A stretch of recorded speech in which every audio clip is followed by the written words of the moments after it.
Do you understand English perfectly, but completely freeze when it's your turn to speak? Like, you answer a question, you smile politely, and then you're just met with that painful, heavy silence. Oh, it is a very specific kind of panic. I mean, you can almost hear a clock ticking while you desperately search your brain for the perfect thing to say, and you just come up completely empty. Yeah, Yeah. exactly. So if you're listening to this right now, you know exactly what that silence feels like. Hmm. Your heart rate spikes, you stare at your coffee cup, and suddenly every word of English you've ever learned just evaporates. Today, our mission for this deep dive is to completely eliminate that panic. We're going to show you how to respond faster and keep a conversation moving naturally, even when you genuinely need time to think. Right. The goal here isn't to, magically give you a bigger vocabulary overnight. It's about strategy. And honestly, it's about psychology. We're going to look at why your brain freezes and how to bypass that. Totally. By the end of this deep dive, you will know 4 flexible, natural expressions that will help you avoid that awkward silence forever. Right. You'll learn how to show genuine interest and keep the momentum going instead of just stressing out over flawlessly constructed sentences. Let's actually unpack this. We have a role play here from our source material that perfectly illustrates the problem. Hmm. We are going to act out a conversation that is grammatically flawless, but, well, it feels completely unnatural. Okay, I'll play the part of someone who just went on a weekend hiking trip to Siraxen, a really famous national park. And I am going to be the person desperately trying to keep the conversation going. Hmm. I want you, the listener, to pay close attention to how this feels. Ready? Let's do it. So, what did you do this weekend? I went hiking. Oh, was Okay. it good? Yes. Where'd you go? Sirax. Was it crowded? A little. Did you go with your friends? Yes. How many friends? 3. What time did you go? Around 7. Do you go hiking often? Not really. Okay. Okay. So, do you like movies? Sometimes. Oh my guys, reading through that, I realize I've had that exact conversation at networking events like 100 times. It's exhausting, right? It really is. You feel like you're doing all the heavy lifting. Every single sentence I said was technically correct. The grammar was perfect. So why did that feel like a police interrogation instead of 2 professionals chatting? Well, it's all about the structure of your questions and the cognitive load you're putting on yourself. I mean, you were relying entirely on closed questions. Was it good? Was it crowded? Right, just yes or no questions. Exactly. They actively encourage dead-end answers. And because the answers are so short, the burden falls right back on you to instantly produce another grammatically perfect question. It felt like I was working through a clipboard checklist. Name, location, Yeah. number of friends. Yeah. And there is a deeper psychological issue at play here. If we look closely at that exchange, you didn't react to a single thing I said. I told you I went to a famous mountain, and you just moved on to the next data point. Oh, yeah. There was no surprise, no curiosity, no shared humanity. You were just processing information. I was so busy panicking in my own head, terrified of making a mistake, that I wasn't actually listening to you. And that leads to the most painful part of that role play. The moment I completely lost the thread and asked, so do you like movies? The classic panic pivot. Yes. My brain just ran out of hiking-related nouns, the silence stretched out, and in sheer desperation, I just blurted out the first totally unrelated topic I could think of. It felt so jarring. It really does, but it highlights a massive misconception people have about conversations, especially in a second language. When a conversation stalls, people immediately think, oh no, this topic is dead. I need to invent a completely new topic out of thin air. Which is an immense amount of pressure. It's no wonder we just freeze up. Precisely. But the reality is, you almost never need a new topic. You just need to explore one interesting detail from the current topic. A good conversation isn't a series of unrelated questions. It's a chain of reactions. I love that phrase, a chain of reactions. So if the problem is acting like an interrogator, the solution is learning how to react and connect. Exactly. We shift our mindset from interviewing to connecting. Let's look at the emotional hook first. Instead of a factual question, we acknowledge the reality by saying, that sounds, and then an adjective, and then, what was that like? So if a colleague tells me I had to give a presentation to almost 200 people this morning, I wouldn't ask, what time was the presentation? I would say, that sounds intimidating. What was that like? Spot on. Let's look at why this works so beautifully. The first half, the that sounds intimidating part, is validation. You're proving that you are listening to the subtext, not just the facts. That makes a lot of sense. And you can apply this anywhere. Like, that sounds like a massive challenge, or in a casual setting, that sounds exhausting. And then the second part, what was that like?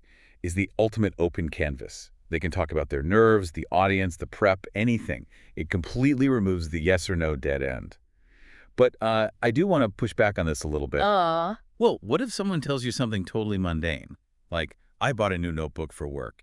If I say, that sounds absolutely thrilling, what was that like? Heck, they're going to think I'm deeply sarcastic. That is a crucial warning. You have to match the intensity of your reaction to the event. Proportionality is key here. Right. So for a notebook, you scale it back. You could just say, oh, nice. What kind did you get? Exactly. Keep it proportional. But here's my next question. What if they don't give you an emotional hook at all? What if they just give you a dry fact?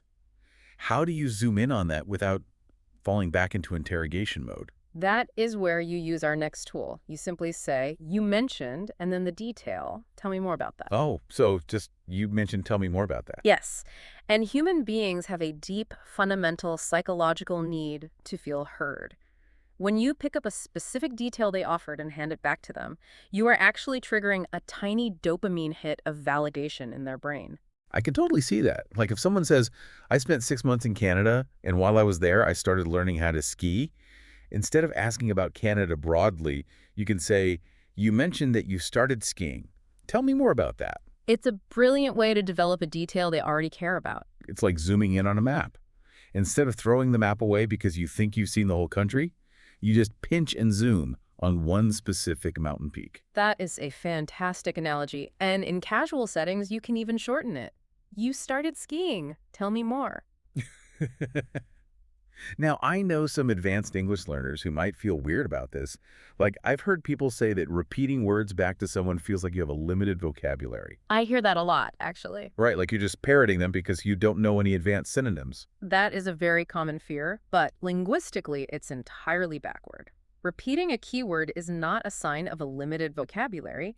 It is a sophisticated tool for creating cohesion. Okay. Yeah, it makes the conversation feel woven together. It makes you sound highly attentive, not uneducated. I love that because it completely takes the pressure off. You don't always need a clever, original synonym. You just need to notice the most interesting word they gave you. Exactly. But I want to take this a step further. If we were talking about a hobby or a career, I want to entirely bypass the standard resume reading. And that's where the third expression comes in. How did you get into that? Yes, this is a masterclass expression for sustained interests. You aren't asking for facts. You're demanding their origin story. Yeah. If someone tells me they do street photography, I wouldn't just say, do you like photography? Which just gets a boring yes. I'd say, really? How did you get into that? Because that question demands a narrative. It works for almost anything that requires dedication. How did you get into graphic design? Or how did you get into teaching? You are guaranteed to get more than a one-word answer. But there has to be a trap here too, right? When should we definitely not use this? Oh, you absolutely cannot use this for temporary or negative situations. All right, so if a colleague says, oh man, I have a terrible migraine today, I absolutely should not say, wow, how did you get into that? I would look at you like you are crazy. It implies a deliberate hobby or passion. For a headache, just stick to, oh no, when did that start? Good to know. So far, all of these tools still have us asking questions. And I see a risk here. Isn't there a danger that constantly saying, tell me more, makes you sound a bit like a therapist? Absolutely. This addresses a fundamental flaw in how many learners approach conversations. If you only use those first three tools, the other person is eventually going to feel like a specimen under a microscope. So how do we break that cycle? To make it a true conversation, you have to contribute something of your own. You have to offer a piece of yourself to balance the scales. And the expression for that is, that reminds me of, have you ever... Okay, so that reminds me of, let's you share a connection. But wait, how do I do this without completely hijacking the conversation? I don't want to make everything about myself. The secret is in the structure. The first half is a very brief personal connection. The second half, the have you ever, immediately returns the spotlight to them. You know, a lot of communication books compare this to passing a ball back and forth, but honestly, I think a better way to look at it is like being a DJ. Oh, I like where this is going. Tell me more about that. See what you did there? Mm-hmm. Validating my detail. I had to. But really, think about it. If you're a DJ, you don't just abruptly stop a heavy hip-hop track and immediately play a classical piano piece. That's a panic pivot, and it clears the dance floor. You have to beat match. Right, you blend them together. Exactly. You take a detail from their story, you match its rhythm with a tiny relevant detail of your own, and then you crossfade right back to them. So if they talk about getting lost while hiking, I beat match by saying, that reminds me of a trip to Japan where I got on the wrong train and ended up in the middle of nowhere. That's my track. Nice. But then I crossfade back. Have you ever traveled somewhere completely by accident? That is a phenomenal metaphor. If you spend 15 minutes detailing your entire Japan itinerary, you haven't beat matched, you've just kicked them off the turntables. You want to demonstrate shared experience, not dominance. Okay, we have our toolkit. We have 4 core ways to react and connect without panicking. Let's put this to the test. We're going to rewind time and do that exact same Siraxin hiking scenario, but this time applying these newly learned tools. Notice how the entire cognitive load of the interaction shifts. You won't hear that heavy silence this time. All right, take 2. So what did you do this weekend? I went hiking in Siraxin with a few friends. Oh, that sounds refreshing. What was it like? Well, the scenery was beautiful, but the climb was much harder than we expected. At one point, we seriously considered turning back. Really? You mentioned that you almost turned back. Tell me more about that. We had totally underestimated how steep the final section would be. Mm. One of my friends was exhausted, and we were also really worried that it might start raining. Wow. So what made you continue? A group coming down told us that we were only about 20 minutes from the top. We decided we had already come too far to give up. And was the view worth the effort? Definitely. The clouds cleared just as we reached the top. We could see the entire valley below us. That must have been incredibly satisfying. Do you hike regularly? I've started going once or twice a month. Oh, nice. How did you get into that? A colleague invited me last year. At first, I only went because I didn't want to spend another weekend sitting at home. But then I realized that hiking really helps me disconnect from work. That reminds me of when I started cycling. I initially saw it just as exercise, but eventually it became a way to clear my head. Have you ever tried cycling in the mountains? Not yet. To be honest, cycling uphill looks way more exhausting than hiking. Oh, it probably is, but coming downhill makes up for it. Is that what you genuinely believe, or is that just what you tell yourself halfway up the mountain? You know, honestly, a little bit of both. I figured. How often do you go cycling? Usually twice a week, although I've been a lot less consistent recently. Oh, what happened?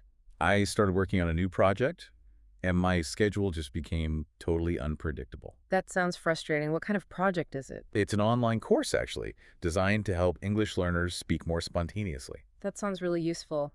You mentioned speaking spontaneously. Is that one of the biggest difficulties your students face? Absolutely.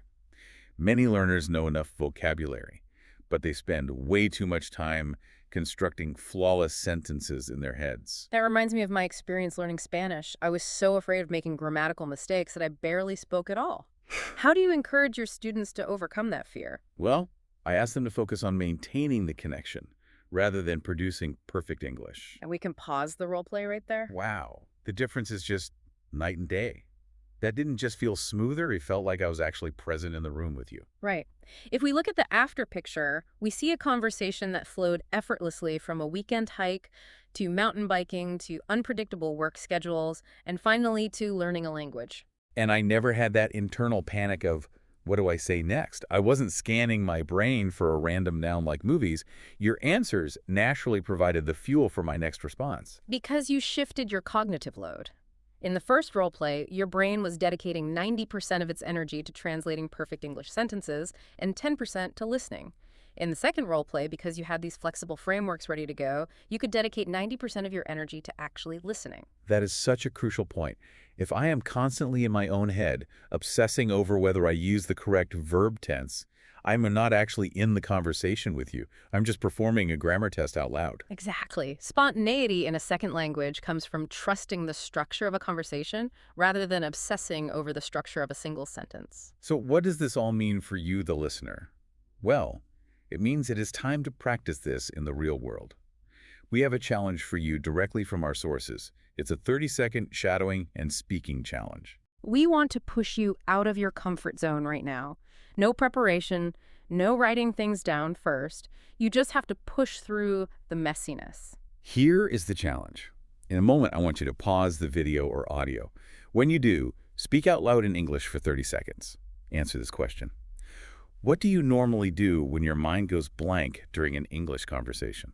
Try to fill the entire 30 seconds. Speak in real time. Explain when this blanking out usually happens to you, how you typically react physically and emotionally, and what you could do differently next time. Remember, you do not need to constantly invent new topics. React to your own thoughts, choose a detail, and explore it. The goal is connection, not perfection. Pause the video or audio now and give it a try. Welcome back. How did that feel? If you found yourself hesitating, or if you realize that your default reaction to silence is to just say, while you frantically search for your next sentence, don't worry at all. We have all been there. And if you often find yourself giving very short answers or struggling with that silence, watch our next deep dive. It is titled, How to Buy Time in English Without Saying, Yes, in that deep dive, we're going to explore natural, native-sounding expressions that literally buy your brain a few extra seconds to think, completely eliminating the awkwardness. It's basically a cheat code for processing time. You definitely won't want to miss it. But before we wrap up today, we want to leave you with a final thought to reflect on. We spent this whole time talking about how the desperation for perfect grammar can actually ruin a perfectly good conversation. It turns you from a friendly listener into a stressed-out interrogator. Exactly. So I'll leave you with this to mull over. If letting go of the pressure to be grammatically flawless actually makes you a significantly better, more natural conversationalist in what other areas of your learning, or even your career, is your intense desire for perfection actually the very thing holding you back?